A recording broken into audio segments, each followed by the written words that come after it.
Welcome to Killer Stories, where old Jerry Lee's still alive. In 1999, Jerry Lee Lewis was 63 years old, and for the first time in his life, the thing that had always seemed unkillable inside him was starting to look tired. Not his body, not his voice, not even his hands on the piano. Though all of those were battered by time, what seemed tired was something far worse. The love, the hunger, the fire that had once made him walk into a room like a force of nature and leave it in ashes. He was still out there, still touring, still playing show after show all over the world, still doing what Jerry Lee Lewis had always done. But the world had moved on in the way it always does. The business was colder, the audiences were younger, and the myth of the killer had become something people talked about more than something they truly witnessed. He was treated like a living museum piece, a legend to be applauded politely, not a man to be feared creatively.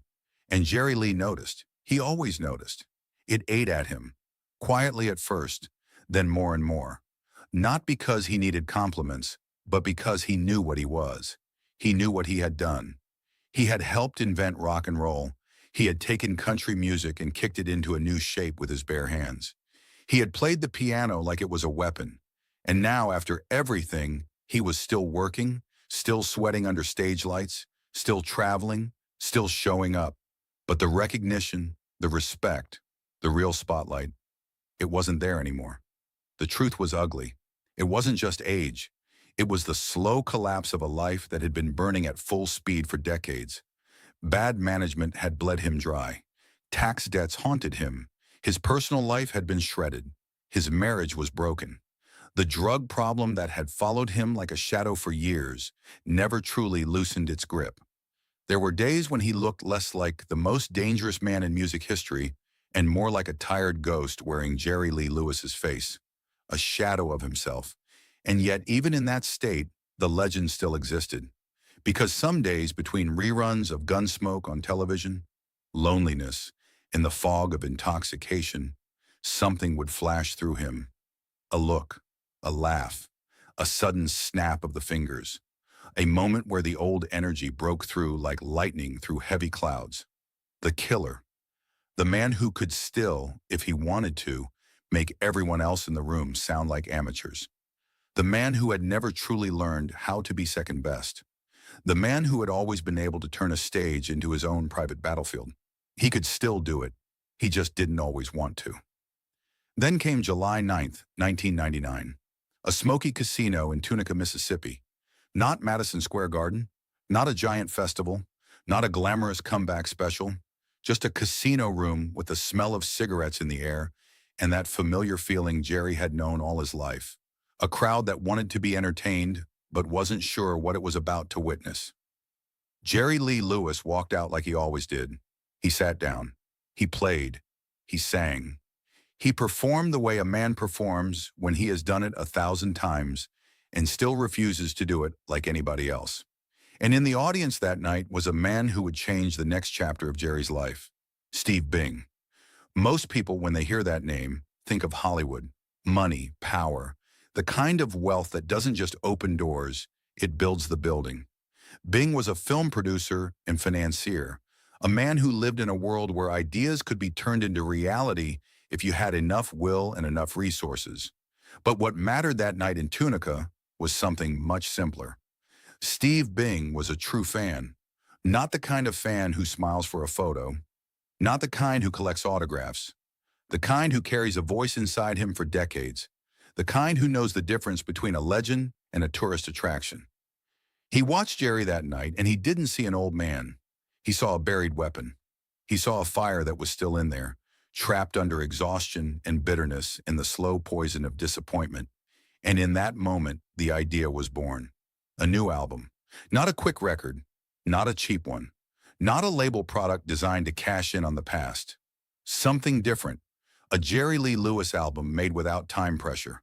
One that could be built slowly, like a cathedral. One that could be created with patience, not panic. One that would let Jerry be Jerry again, instead of forcing him to pretend he was still 22. Jerry wasn't convinced. He had heard it all before.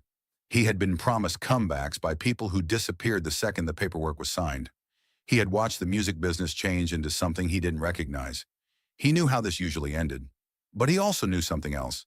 If he wanted to, nobody could touch him. On stage, Jerry Lee Lewis still had a power that could embarrass younger men. He still had timing, still had that violent groove, still had that ability to turn one chord into a threat. So he agreed skeptically. Check is check. What happened next took years. Not weeks, not months. Years. Because the project didn't become a normal album, it became a hunt. Steve Bing brought in producer Jimmy Rip, and Rip understood immediately that you could not treat Jerry like a normal artist. You didn't schedule him like a dentist appointment. You didn't rush him. You didn't tell him what the market wanted. You listened, you waited, and you captured the moments when the killer decided to show up. Rip could speak to Jerry in the only language that mattered. Respect, not pity, not nostalgia. Respect. He could light the spark. He could say the right thing. He could push without pushing too hard. He could make Jerry feel like a dangerous musician again, not a fading celebrity. And slowly, unbelievably, the album started to take shape. Then the next thought arrived, and it was even bigger. If Jerry Lee Lewis was going to return, he wouldn't return alone. Because there was a truth the industry had forgotten. Half the stars of modern music had been raised on Jerry's shadow. They had stolen his rhythm. They had borrowed his attitude. They had watched him on old footage and learned that rock and roll wasn't supposed to be safe. So the guest list became insane. Not nice names, legends. Rock legends, blues legends, country royalty, survivors, kings. And one by one, they said yes.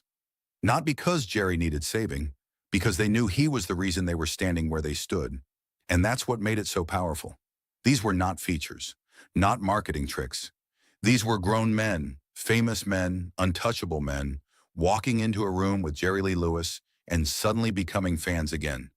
You could feel it in the way they sang, the way they held back, the way they gave him space. Some of them tried to act cool at first, tried to pretend it was just another session, but nobody can sit next to Jerry Lee Lewis at a piano and stay cool for long. The sessions were recorded over a long stretch of time across different studios in different cities because the guests were scattered across the world. Some parts were cut in Memphis, in places that carried the ghost of Sun Records. Some were captured in other studios wherever the moment could happen. And the most beautiful part was that much of it was real, not pasted together.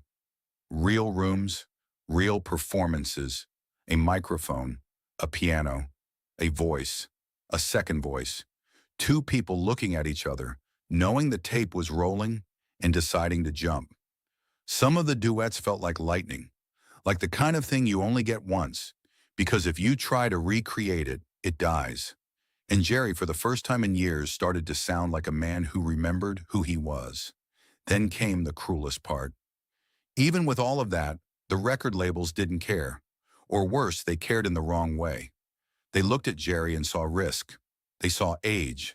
They saw scandal. They saw a man who didn't play the industry game. They saw a relic. They did not see the greatest rock and roll pianist who ever lived. They did not see the last man standing from the original era. They saw trouble, and they passed. So the people behind the project did what you only do when you believe in something with your whole soul. They built their own road. A label was created for this album alone, Shangri-La Records. A label born for one purpose, to release a Jerry Lee Lewis comeback the industry didn't deserve. Sony helped get it into the world, and then finally, the waiting ended. The album came out in 2006, and by the time it hit the shelves, Jerry Lee Lewis had aged again. That's the tragedy of time. The man who recorded those songs was still alive, still standing, but he was visibly older than he had been when much of it was captured. His face heavier, his body slower, his voice more worn. But the record did not sound weak. It sounded like a survivor. And when people heard it, something happened. The world remembered. Not in a polite way, in a real way. In America, Last Man Standing entered the Billboard 200 and climbed into the top 30, peaking at number 26. It was the kind of chart position that makes the industry sit up in its chair because it wasn't supposed to happen. Not for Jerry. Not in 2006. Not after all those years. And it didn't stop there. Across Europe, the album charted too. In Denmark, it pushed into the top 10. In Norway, it charted strong. In Austria, it made the charts.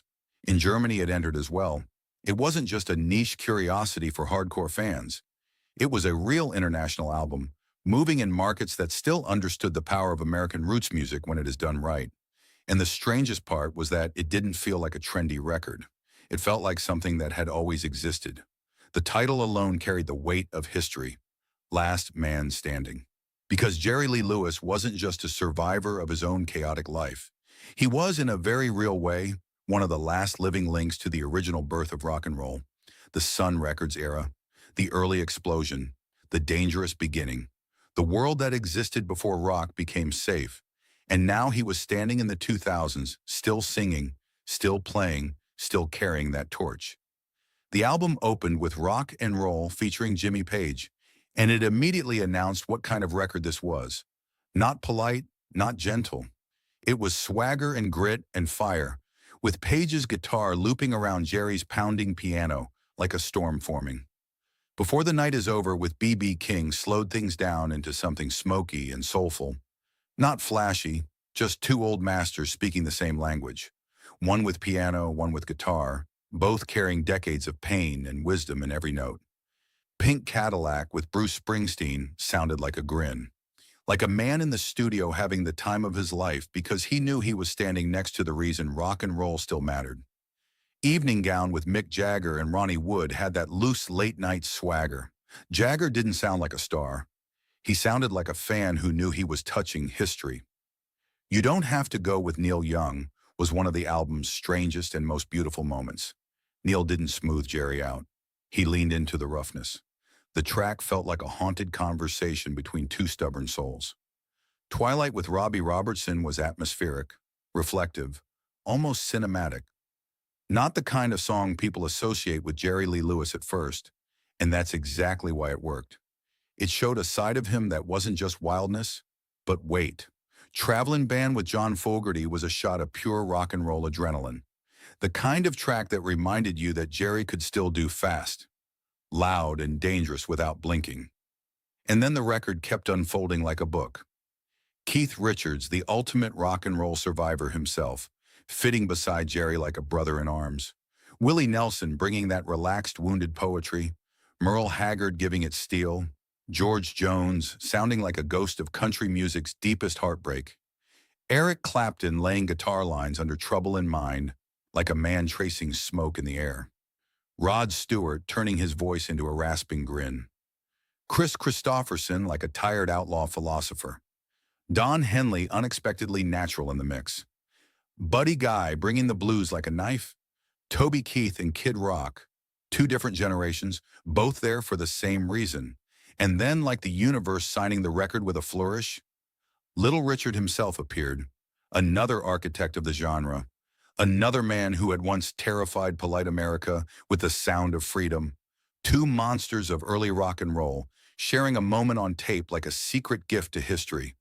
It wasn't just an album, it was a gathering. A summit meeting of the people who shaped modern music, all orbiting around one furious piano man from Louisiana who refused to die. And then the sales came. Not just respectable, not just decent, big enough to change Jerry's life. It became the most commercially successful album of his later career. The record that finally made modern audiences spend real money on Jerry Lee Lewis again, not out of pity, but because the music demanded it. His fee went up. His debts began to disappear. The pressure that had been crushing him for years started to lift. And for the first time in a long time, Jerry Lee Lewis was not just surviving. He was winning. He was free. And the comeback didn't stop with the album. A live DVD followed, Last Man Standing Live, capturing the celebration on stage. More guests, more fire, more proof. Proof that this wasn't studio trickery, not a carefully edited illusion, but something real. Because Jerry Lee Lewis, when the mood hit him, still had it. That is what makes this comeback so incredible. It wasn't a clean Hollywood redemption story. Jerry Lee Lewis didn't suddenly become a healthy, peaceful man. He didn't transform into a saint. He didn't rewrite his past. He didn't apologize his way into relevance. He simply did what he had always done when backed into a corner. He played, and for one last massive moment, the world listened. Last Man Standing wasn't just an album. It was proof that rock and roll doesn't belong to the young. It belongs to the fearless. It belongs to the stubborn. It belongs to the people who have been through hell and still have enough fire left to light the piano keys. Jerry Lee Lewis was battered. He was older. He was scarred. He was complicated. He was still fighting himself. But when the time came, he stood up anyway. And in a world that had stopped believing, Jerry Lee Lewis became the last man standing. Thank you so much for listening to Killer Stories. I hope you enjoyed this chapter, because if there is one thing Jerry Lee Lewis proved with Last Man Standing, it's that rock and roll doesn't care about age, reputation, or what the industry thinks is possible. It only cares about fire. And when the Killer decided to bring it back, the whole world felt it. Next time, we'll dive into another story from the wild, brilliant, and often unbelievable life of Jerry Lee Lewis. Until then, take care of yourselves, keep the volume up, and never underestimate the power of a real comeback. And before you go, I've got something special for you. A little outtake from the Last Man Standing sessions, something many of you probably haven't heard before. Enjoy, and I'll see you very soon for another killer story. She was going to pieces when he walked through the door. She just has to see him. She can't wait no more. Tonight he'll be with her, no matter the cost, and they'll dance that old last cheater's waltz.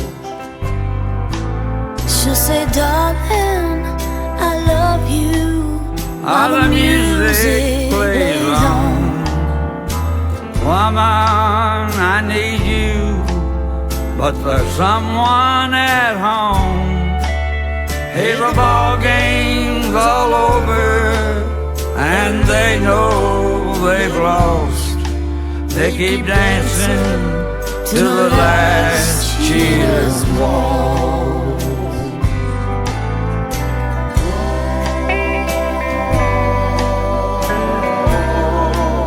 Lord, don't they look lonely?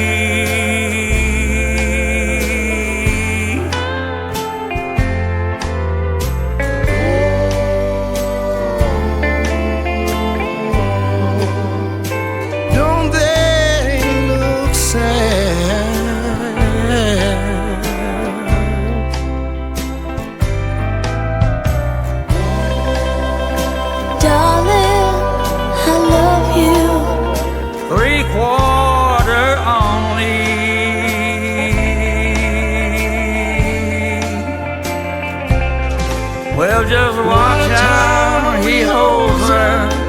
They keep dancing to the last cheater's waltz. Oh, dance on, baby, dance on.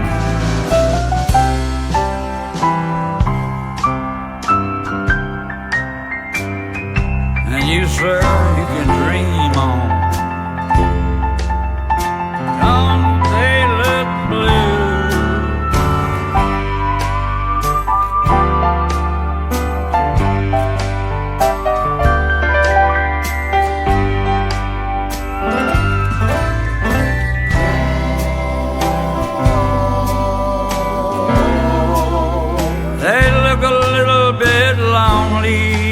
It's 3/4 only.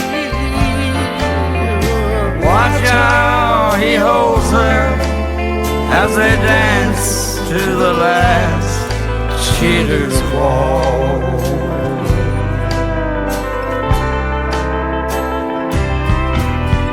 Yes, they'll dance, and they'll dance that old last cheater's waltz.